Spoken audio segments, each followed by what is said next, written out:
જન આક્રોશ યાત્રાના પહેલા દિવસથી આખા ગુજરાતની એક એક મહિલાઓ દર્દ સાથે, પીડા સાથે, આક્રોશ સાથે કહી રહી છે કે ગુજરાતમાં દારૂબંધીનો કાયદો છે, પીવાનું પાણી નથી મળતું, પણ દારૂની રેલમચેલ થાય છે.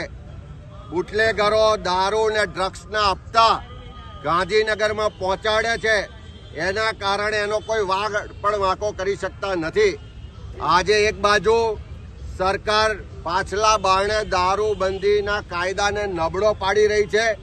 ગિફ્ટ સિટીમાં બીજા કોઈ પણ રાજ્યનો, બીજા કોઈ પણ દેશનો માણસ કોઈ પણ જાતની મંજૂરી વગર દારૂ ખરીદી શકશે, દારૂ પી શકશે, દારૂનું વહન કરી શકશે એવી છૂટ આપે છે.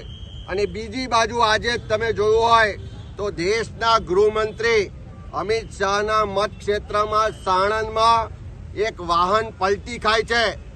એમાં આખું દારૂની રેલમછેલ થાય છે. દારૂની પેટીઓ ભરેલું આખું વાહન બોર્ડર ક્રોસ કરીને સાણંદ સુધી ગૃહમંત્રીના પોતાના ક્ષેત્ર સુધી પહોંચે છે. પણ આ ભાજપની ડબલ એન્જિનની સરકારની પોલીસ, એના પેલા સંસ્કારી ગૃહમંત્રીને ખ્યાલ નથી આવતો. જ્યારે વાહન પલટી થાય છે ત્યારે આખી દુનિયા જોવે છે કે ગુજરાતમાં દારૂબંધીનો કાયદો ખાલી કાગળ પર છે. દારૂની રેલમછેલ ગલીએ ગલીએ છે. હપ્તા રાજને કારણે યુવાધન બરબાદ થઈ રહ્યું છે.